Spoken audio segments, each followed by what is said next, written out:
ഇതിന്റെ അംബാസിഡർ ആരാണ് ശരിക്കും? അംബാസിഡർ മാത്രമായിട്ട് ഇതിന്റെ കാര്യമില്ല. അംബാസിഡർ പ്രവർത്തനങ്ങൾ ഇറങ്ങണം, അണിയിലേക്ക് ഇറങ്ങണം, അണികളുടെ കൂടെ ലോകമൊക്കെ വേണം.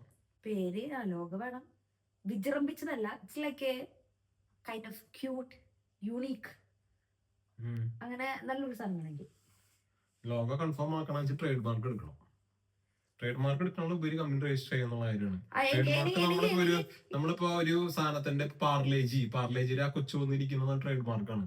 അതുപോലെ നമുക്ക് പാർലേജി ബിസ്ക്കറ്റിനെ പോലെ തന്നെ നമുക്ക് നമ്മുടെ സാധനത്തിന് ട്രേഡ് മാർക്ക്. അപ്പൊ ഇവിടെ UK കമ്പനി രജിസ്റ്റർ ചെയ്യാൻ just 50 minutes only if you have all documents. നാട്ടിലെ നമ്മുടെ കരിക്കുലം അക്കാദമി ഒക്കെ നമ്മൾ ബിൽഡ് ചെയ്ത സമയത്ത് ഒരു മോർ ദാൻ 6 months നമ്മൾ വെയിറ്റ് ചെയ്തായിരുന്നു പല ഡോക്യുമെന്റേഷന് വേണ്ടിയിട്ട്. ആധാർ പ്രൂഫ്, ആധാർ കാർഡ് കൊടുക്കണ സമയത്ത് അഡ്രസ് ശരിയാക്കണ സമയത്ത് മറ്റേ ശരിയായില്ല. അപ്പൊ ഒരു ഗ്യാസിന്റെ ബില്ല് അടച്ചതിന്റെ ഇത് വേണമെന്ന് പറയും, വീടിന്റെ അഡ്രസ്സിന് പറയും, മറ്റേത് വേണം, ലേറ്റസ്റ്റ് വേണം കുറെ. പക്ഷെ ഇവിടേക്ക് തോന്നുന്നില്ല ഇത്ര അധികം കോമ്പിനേഷൻസ് ഉണ്ടെന്ന് തോന്നുന്നില്ല. എന്താ കാരണം വെച്ച് കഴിഞ്ഞാൽ നമ്മളിപ്പോൾ വീട് മേടിച്ചാൽ നമുക്ക് രജിസ്ട്രേഷൻ കുറച്ച് ഈസി ആയിരിക്കും. റെന്റഡ് ആണെന്ന് വെച്ചാൽ നമുക്ക് എന്ത് ചെയ്യാൻ പറ്റിയിരുന്നില്ല, കമ്പനി രജിസ്റ്റർ ചെയ്യാൻ പറ്റില്ല. ആദ്യം കമ്പനി രജിസ്റ്റർ ചെയ്യാം. നമ്മളൊരു ടെസ്റ്റ് ആൻഡ് ട്രയലാണ് നമുക്ക് ചെയ്യേണ്ടത്.